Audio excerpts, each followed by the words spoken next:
Are you spending too much time organizing your stuff and not enough time doing your stuff?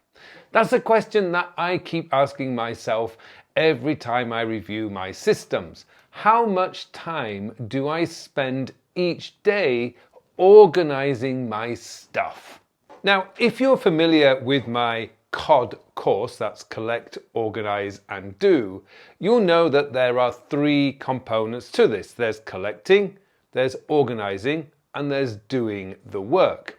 Now, of these three, the first one, collecting, that's beyond your control. You don't know when new stuff is going to come at you. You have no idea how many emails are going to come in today. You have no idea how many messages you're going to get. And you have no idea what your customers, your clients, your boss, your colleagues are going to ask you to do. None of that is within your control.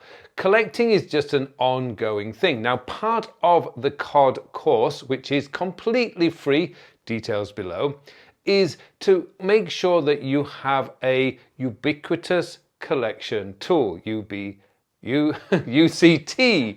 Now basically that's generally your phone, because we carry that with us everywhere you go. And what you want to be doing is optimizing that for incredibly fast capture. So if you've followed my YouTube for a while, you know that I use an application called Drafts because it is super fast. And it's designed specifically for collecting our thoughts, our ideas, our tasks, our whatever. It's just a brilliant tool. And then we come to the organizing. Now this is where I call the danger spot. Organizing your stuff is a very seductive place. It can pull you in because it's very nice to get everything organized beautifully and perfectly so that you think you can find everything when you want it. The trouble is, if you become obsessed with keeping it all clean and nice and pretty, every time you go in there, you're going to be pulled into, oh no, that period is not in the right place, and that comma's not right, and really, the text is just a bit too small, so maybe I should make that a bit larger. You're wasting time. But the problem is, it's so seductive, you can feel like you're actually doing something. And then of course there's the problem with, maybe this to-do list is not going to work for me. I need to go and look at things 3, or perhaps I should try staying with the Microsoft world and using to-do, or perhaps reminders now is better. All these questions is all part of this organizing part. It's the middle part.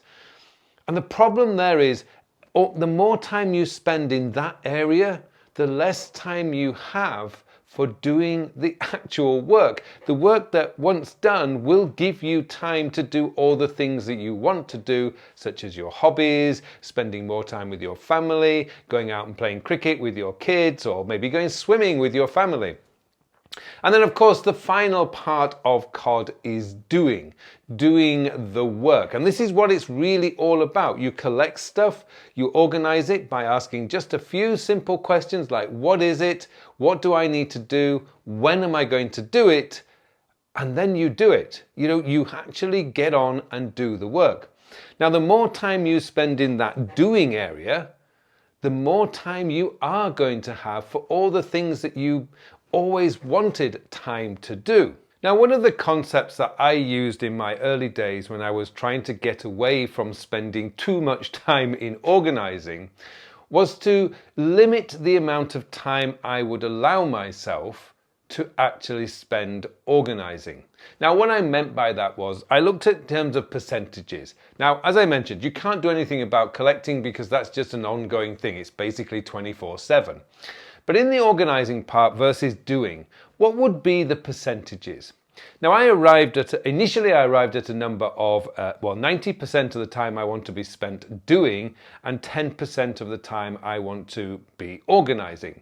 And when I calculated that over a period of a typical 8-hour working day, that worked out at round about 40 minutes a day organizing. And then that left me with 7 hours and 20 minutes to actually get on and do my work. And I thought that was absolutely great. The thing is, what that did was it focused me on the doing part of my day. get the stuff done so I could watch my favorite comedy shows, I could spend time with my wife, and I could spend time going out doing all the little chores that my wife generally asks me to do. That's something I cannot say no to. So what it meant was that I was actually forcing myself to not waste time organizing. But then I realized that actually 40 minutes is probably a bit too long. That's actually quite a large proportion of your day. There's a lot you can do in 40 minutes. So I actually then went, well, okay, maybe a better ratio would be 95% doing and 5% organizing. Again, that translates in a typical 8-hour day around about 20 minutes of organizing per day, and the rest of the time, 1 hour and 7 hours and 40 minutes, getting on and doing the work. That was a revelation because it really forced me to get very, very effective and efficient at organizing. So what does organizing mean? Well, at the end of the day, essentially all I need to do is look at my inbox, that's my Todoist inbox, and decide what needs to happen with everything that I've collected that day. Now, as I say, there's only really 3 questions I can ask myself is, what is it? What do I need to do, and when am I going to do it? Now, for those of you who are using the time sector system, this just makes your processing so much faster, because if it doesn't need to be done this week, you'll just move it into next week, this month, next month folders. Because you know you'll be doing a weekly planning session between now and next week, so you can then decide what date you're going to do the task next week. The tasks that you have to be done this week, you would then again look at your calendar to see where you have space, and then you can decide what day you're going to allow these tasks to pop up on. So in my case, let's imagine that my publisher asked me to write a brief outline of something. All I'm going to do is say, okay, when does this need to be done? And imagine it doesn't need to be done till next week. Great, I create the task, write this introduction for my publisher, put it into next week, don't need to worry about it. Really super fast, because I don't need to worry about it this week because it doesn't need to be done this week. When I do my weekly planning on Saturday morning, best time of the week, by the way, to do a weekly planning, I can then decide, okay, of all the days that I've got next week, when am I going to do this? When is going to be the best time to do it? And that's it. Now, all the notes that I've collected, I generally nothing in my notes is likely to be urgent. So I generally just clear my Evernote inbox, if you like, on a Saturday after I've done my weekly planning. Sometimes I'll do it before if I've had a lot of meetings, because there might be something in there that I need to be aware of. But again, if you've had a lot of meetings in a given day and you've taken a lot of notes, what you're best doing is just reviewing those notes for 3 or 4 minutes at the end of the day to see if there's anything that you're committed to doing, and then getting that into your task manager. And again, going through those questions. What is it? What do I need to do? And more importantly, when am I going to do it?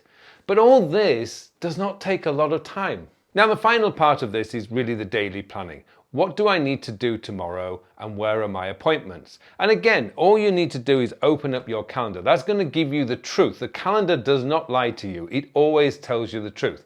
There's your 24 hours. That's how much time you've got. These are the meetings you're already committed to, and this is all the work that needs to be done, the tasks that need to be done. They will be in your task manager. You can then decide when you've got time in that day to get on and do that work. But again, when you're doing a daily planning session, it probably only takes 3 or 4 minutes. It doesn't really take very long. And the whole goal here is to get super, super efficient and fast at doing the organizing. It isn't about blaming my task manager because there's too many tasks in there. That's not the fault of the task manager. If there's too many tasks in your task manager, you put them there. And it doesn't matter whether you're using Todoist, Things 3, TickTick, Microsoft To Do, Apple Reminders. If you've got over 1,000 tasks in there, for example, you put them there, and no task manager is going to organize them automatically for you. This is why really we're only focusing on that snapshot of the week, this week. That's all that matters, because that's the here and now. What you need to do next month or the month after or next week, whatever, that's not important until you do the next weekly planning session. which is why the weekly planning session is so critical if you want to become better organized and more productive. I fear that that's actually one of the reasons why those people who defend the start and due dates, it is actually a symptom of something a little bit deeper. Usually it's because they don't trust their weekly planning. If you trust your weekly planning, you don't need start dates and due dates. You just need one date. When am I going to do this task? And that will be based on your appointments for the day, because they will take priority over the task that you're doing. Because if you really need to spend 3 hours on a specific piece of work, you would block that time in your calendar so nobody else can steal that time for you. You know, time management and productivity is not difficult. We make it difficult by overcomplicating things and wasting so much time organizing stuff and trying to make it look pretty and trying to copy other people's systems. Other people's systems may work for them, although I've discovered they don't always work for them, but it might not necessarily work for you. Keep things simple. Make sure that you're really focused on reducing that organization time, because the more time you spend there, the less time you're spending doing the work, and that just means that you're going to waste so much time, precious time, that you could be spending with your family, you could be spending doing a little bit of exercise, you could be spending outside in the fresh air. A far better way for your mental health and also for just your physical health. So there you go. I really needed to cover that because I could see from a few comments last week that people who were defending the start and due dates, and I've seen other comments in my other videos where they say, oh, you know, I love this app, I've switched this app, I switched to that app. You know, none of that gets your work done. Getting your work done is sitting down or standing up and doing the work. That's what gets the work done. And that's the time that you need to maximize when you're planning your day. And planning your day is like 5 minutes. It doesn't take long. You're not reviewing all your projects. You just, what do I need to do tomorrow? What are my must-dos? What are my should-dos? And where are my appointments so that I know how much time I've got tomorrow to do all this stuff? Hopefully that's helped. And if you want to learn a little bit more about why I don't like start and due dates, then this video up here is the one to watch next.